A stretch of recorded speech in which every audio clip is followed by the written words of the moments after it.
Hello, everyone. Welcome to the first episode of the Wolves Wired podcast, your one-stop place for all things NBA and Minnesota Timberwolves basketball. I'm your host, Chetan Kolli, and I'm thrilled to bring you the latest news, analysis, and insights on the league and about our beloved Timberwolves basketball team. So I'm just going to start off by talking about the Wolves. As a Wolves fan for about 9 to 10 years, I've seen some highs and lows of the franchise. Some pretty bad trades, pretty bad signings, some disastrous seasons.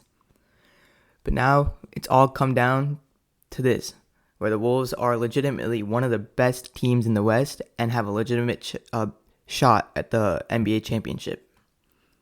In each episode of Wolves Wired, we'll dive deep into the Timberwolves' performance, break down key games, discuss the team's strengths and weaknesses, and analyze the latest roster moves and coaching decisions. But we won't just focus on the Wolves. We'll also keep you all updated on the broader NBA landscape, covering the playoff races, blockbuster trades, and the biggest storylines that are going around the league. Whether you're a diehard Timberwolves fan or just a casual NBA enthusiast, Wolves Wired is the podcast for you. We'll provide the in-depth analysis, engaging conversations, and entertaining takes that will keep you informed and entertained throughout the whole 82-game season. So sit back, grab your favorite Wolves gear or NBA team gear, and get ready for an exciting journey through the world of NBA basketball. Let's get started. So first and foremost, I want to start off by talking about the NBA semifinals round 2 matchups. We can start off by talking about the matchups in the West. And I think the matchup that everyone was most excited for the second round was the Nuggets versus the Timberwolves. Obviously, you have the number 2 seeded Nuggets who are the reigning champions, won the championship last year, just came off of a great 4-1 win over the Lakers. And they have, in my opinion, and a lot of people's opinion, the best player in the world, and a 2-time MVP in Nikola Jokic. And then on the other side, you got the number 3 seeded Minnesota Timberwolves who just came off a very, very impressive 4-0 sweep against a very highly offensively talented Phoenix Suns team, who consisted of scorers like Kevin Durant, Bradley Beal, and Devin Booker. So this series was something that a lot of people were looking forward to, and we got the first taste of the series in our mouth on Saturday between the Nuggets and the Wolves. And the Wolves came out on top 106-99 in that game in Denver, and coming out and winning the first game on the road in a playoff series is really, really important and can do wonders for you going later on throughout the series, because the Wolves kind of came out and they set the pace of the game. They set the pace of the series. So now the pressure's back onto Denver for them to respond. So coming out and getting a win is exactly what the Wolves needed. Splitting the away series is the best possible case that you can ask for when you're playing in a playoff series. So just some key takeaways from this game while I was watching it is, the most important thing I want to talk about is Anthony Edwards and his historic performance. He had a game-high 43 points, which is his second straight 40-point playoff game. And he's actually now the second youngest player in NBA history to record back-to-back 40-point playoff games, behind only actually Kobe. So just overall, while watching this game, it was really evident that the Wolves put an emphasis on coming out in the first quarter and starting strong. Because throughout the whole season, the Wolves' main problem was that they were always fighting from behind throughout the game. They'd come out in the first quarter, play a little lazy, play a little sloppy, turn the ball over, and find themselves down 10, 12 points at the end of the first. So throughout the whole season, they were fighting from the second quarter onwards to get back into the game, which shows because they do have the second most double-digit comeback wins in the league, just behind the OKC Thunder. But in the playoffs, that's actually coming back when you're already down double digits in the first quarter is very, very difficult, because especially when you're the away team, because The crowd is just feeding off of the energy of the team that's up, and you kind of have to exert more energy to just even the score. And then from then on, you have to put in even more energy to close the game out.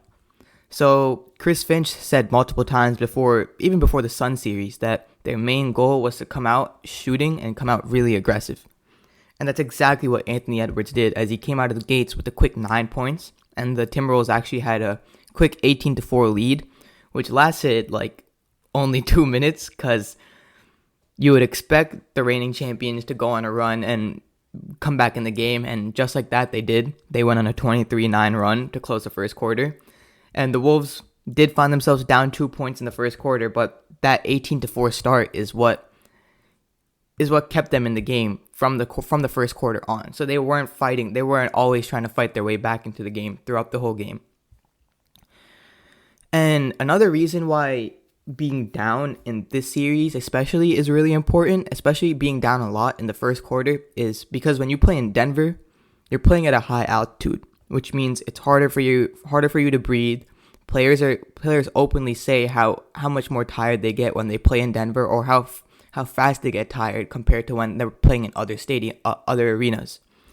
So when you find yourself down in the first quarter, especially in Denver, you got to use all the energy you have, but at the same time, your energy and your stamina isn't where it usually is, because you're not used to playing at such a high altitude. So that's something really, really important to keep an eye out when you're looking at the series. And another thing that I really, really, really liked from the Wolves in this game was how they defended Jokic.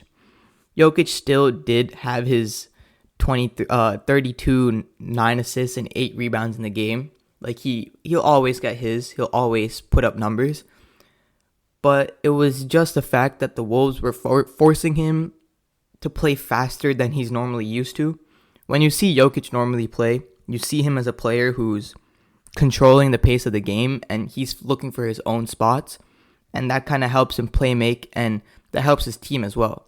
But throughout the course of this specific game against the Wolves, you could see Jokic was visibly frustrated, and he was visibly getting rushed by the T-Wolves defense, and that would force him to take shots that he usually doesn't take, or to make passes faster, or make harder passes which he usually isn't accustomed to making. Which obviously he could still make those passes because he is the best playmaker in the league, but it's just making it as hard as you can for him and getting him as tired as you can until before the fourth quarter, because everyone knows that Jokic is one of the best fourth quarter performers in the league as well. So it was just really good to see Kat and Rudy both take on that challenge and just try their best to make it as difficult as they could for him. And I feel like the main reason why Jokic has a lot of trouble against this Wolves team, or it looks like he's playing harder, is because the Wolves have 3 7-footers that they can throw at Jokic at any given time. They have Kat, who's 7 foot, Rudy, who's like 7'2", and then Naz Reid, who's 6'11", basically 7 feet. So the matchup is usually Kat on Jokic and Rudy on Aaron Gordon. So if Jokic beats Kat off the dribble, he then goes to the paint, and then he runs into another 7-footer. And if Kat or Rudy get into foul trouble, one or the other, you throw Naz into the mix, and you still have to get past 2 7-footers to get to your spots, because Jokic lives within that 8 to 12 foot area from the rim. So that's where he likes to go and find his spot. So I feel like just having so much size and so much length to be able to throw different people at Jokic is something really good for the Wolves, because it's going to frustrate him a lot, because no matter who's in the game, he's going to have to go through 2 7-footers to get to the basket, which is really, really, really good for the Wolves. Another thing that I saw in this game was in the first half, the Wolves supporting cast didn't really step up much throughout the game. It was just Anthony Edwards just finding his spots, taking shots that he was open, finding his teammates. It was the Anthony Edwards show in the first half. But in the second half, especially in the fourth quarter, was when Naz Reid came to play. And in my opinion, that's the difference between the Wolves and the Nuggets. It's their bench. If you look at the starting five between the Nuggets and the Wolves, the Nuggets start with Jamal Murray at the 1, KCP at the 2, MPJ, Michael Porter Jr. at the 3, Aaron Gordon at the 4, and then Jokic at the 5. The Wolves have Mike Conley at the 1, Anthony Edwards at the 2, Jaden McDaniels at the 3, Cat at the 4, and then Rudy at the 5. The Nuggets starting 5 is arguably one of the most well-balanced and the best starting 5 in the league. But if you go to their bench, they don't really have anyone on their bench that can come out and provide a spark for the team. Their bench is like a very big weakness, and that's a really key thing when it comes to the playoffs, because if your bench isn't strong, you're making your star players like Jokic play 41 minutes a game, 42 minutes a game, which they're not accustomed to usually doing. So if you compare the Nuggets bench to the T-Wolves bench, on the Nuggets they have Christian Braun, Justin Holiday, Reggie Jackson in the first half of the game on Saturday did provide a spark for the Nuggets, but ultimately didn't really do anything after that. And they also do have Peyton Watson, but they're lacking a lot of shooting from their bench because Christian Braun and Peyton Watson aren't known to be great shooters. And then you go to the Wolves side. You have Naz Reid, who is the 2024 NBA Sixth Man of the Year, who averages like close to 14 points a game coming off the bench. You have Nickeil Alexander-Walker, who in my opinion is a top 5 perimeter defender in the NBA, and also a very, very good three-point shooter who shoots at about 39-40%. Then you have Monte Morris, a very, very serviceable backup point guard who can come into the game, control the pace, just make the right passes, and just do the right things for his team.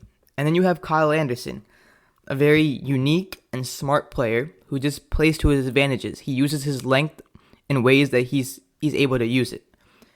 And if you look at all four of them can score the ball. 3 out of 4 of them can shoot the ball, and all 4 of them can defend. So in my opinion, that's the biggest difference between the Wolves and the Nuggets.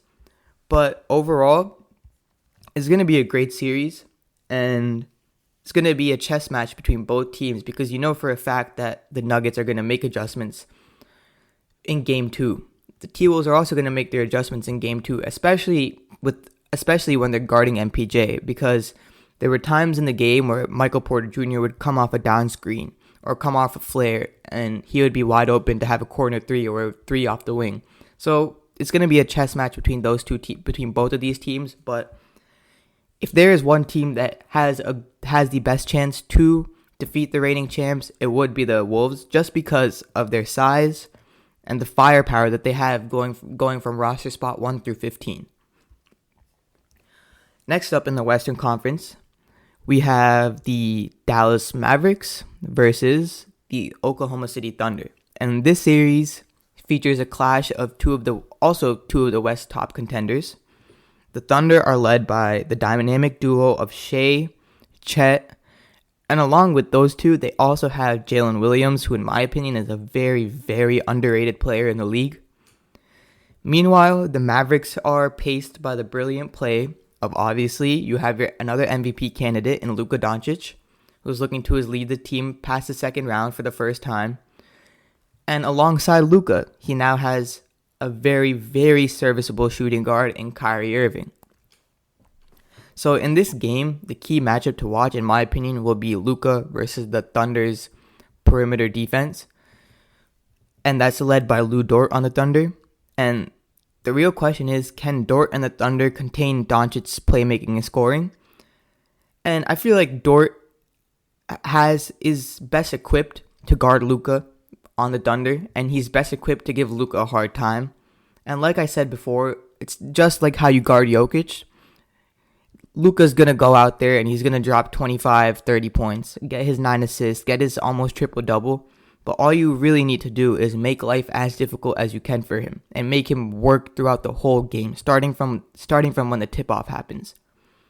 The key is to get these star players as tired as you really can, so they can't be as effective as they are in the fourth quarter. On the other end, the Mavericks will need to find ways to slow down SGA and Chet's rim protection. So the biggest difference for me between the Mavericks and the Thunder is their size. The Thunder are on a little bit of a smaller end compared to the Mavericks, because the Mavericks do have two very athletic 4s and 5s in PJ Washington, Daniel Gafford, and Derek Lively, who come and give a lot of energy to the team, and they're very, very athletic players who play well with Luka and his playmaking style. So it's going to be really interesting to see how Chet can protect the rim and how the Thunder defense can kind of use their length to their advantage and not get bullied by how big the Mavs are compared to them. So this is going to be a really interesting series to watch.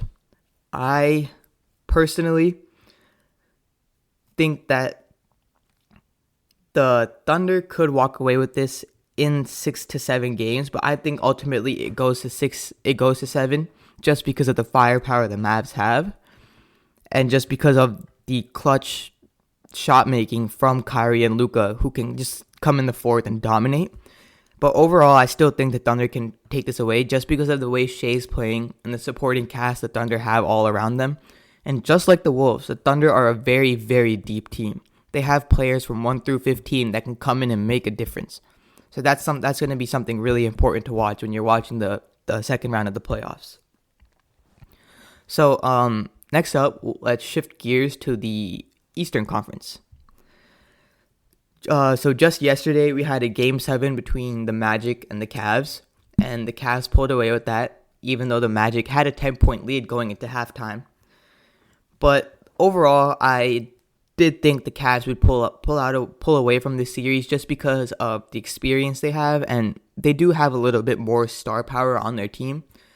But I just want to say that for a 20-year-old second-year player in the league, Paulo played an amazing series. He did what was asked of him as a number one option on his team. He dropped in an elimination game, Game 7, probably the biggest game of his career. He dropped 38 points, 16 rebounds, and 2 assists. You can't really ask anything more from your star player. So a big shout out to Paulo for how he played, and the Magic for a long time, because of how young they are going to be a very good team. So now we're going to look at the Celtics versus the Cavs matchup in the second round in the East. So the Celtics entered the second round as obviously the heavy favorites in the East because of just the star power they have in their starting five, and that goes from Drew Holiday, Derek White, Jason Tatum, Jaylen Brown, and Kristaps Porzingis. But as of right now, it's looking like Kristaps potentially won't return from injury until the Eastern Conference Finals, if they make the Eastern Conference Finals. So they're going to be without Kristaps probably for the first couple games of this series, most likely for the whole series against the Cavs. And that's going to be something really interesting to watch, because the Cavs do have a lot of size on their team in Evan Mobley and in Jared Allen. So that's going to be really, really interesting to watch. Even though actually now they don't really have Jared Allen playing. I think Jared Allen's hurt. So it's just really Evan Mobley, and they have Tristan Thompson. So it's going to be really interesting to see how the Celtics match up against the Cavs when they don't have KP. But at the same time, the Cavs don't really have anyone that can guard Tatum. Yeah, they have Mobley, who is a very versatile 7-footer who can move his feet on the perimeter. But Tatum is just an amazing player. No matter what others say, he's a very, very good scorer. He's a great defender. And overall, the Celtics have personnel to match up against the Cavs stars. They have Drew Holiday to guard Donovan Mitchell. They have Derek White to match up against Darius Garland. And they also have Jaylen Brown and Jason Tatum, who also play very, very good defense. So I think that the Celtics take this in. I could see it going to 6 games, but realistically, I think the Celtics take this in 5. So going to the second matchup in the East for the semifinals is going to be, in my opinion, the most interesting matchup in the East. And that's between the number 2 New York Knicks and the number 6 Indiana Pacers. So this series features 2 teams that exceeded their regular season expectations. The Knicks are led by their dynamic point guard of Jalen Brunson, and also have Josh Hart, OG Anunoby, Isaiah Hartenstein, Dante DiVincenzo, Deuce McBride, and the Pacers are paced by their two-way play of Tyrese Halliburton and Miles Turner. In my opinion, the key for the Knicks in this game will be their ability to control the pace of the game, because the Pacers play at a very, very fast pace, and they also have the highest offensive rating in the league. So they put points up on the board, and they put points up on the board fast. They like to get out in transition, whether it be off a miss or even just off of a quick inbound. They just like to get the ball up the court. And it's going to be really interesting to see how the Knicks control that pace, because in order for the Knicks to win and come out victorious in this series, they need the Pacers to play in a half-court offense, because that's not what they normally are used to. They need them to play in a half-court offense against the Knicks in their half-court defense, because the Knicks are also one of the best defensive teams in the league. So for the Pacers, if they want to win, they're going to need to find a way to slow down the Knicks offense and get production from the rest of their supporting cast. It's just that simple. But overall, I don't think they have anyone who can guard Brunson or stay in front of Brunson, especially because Brunson's known to be really, really good at finding contact and getting to the foul line. So that's going to be really interesting to watch, to see who guards Brunson and how foul trouble affects that matchup. But for the Pacers, obviously you have Tyrese. He's an all-star. He'll give you 25 points a game and a great 11 assists. But I think the key factor is Miles Turner for the Pacers, just because of how good he is defensively. He can block shots with the best of them. But also, if he can continue shooting at a high clip like he is right now, that can help the Pacers play in a half-court offense, because now they have another player that they could swing the ball to, who they know and who they can trust can make a crucial three, whether it be in a late game situation or a late clock situation. So I feel like Miles Turner is a very important piece for the Pacers, and the way he plays can really dictate how this series goes. But overall, I think the Knicks take the series in a good 6 games. It's going to be a hard-fought series, but I feel like they take it in a quick 6 games. Overall, the second round of these playoffs are going to be very, very amazing, and I'm really looking forward to Game 2 of the Wolves-Nuggets series today. And also, we have Game 1 of the Knicks-Pacers series. So that's it for today. Thank you for your time listening to the Wolves Wired podcast, and tune in a couple of days for more in-depth analysis from around the league and some high praise from the Minnesota Timberwolves. Thank you. This is your host, Chetan Kolli. It's been a pleasure.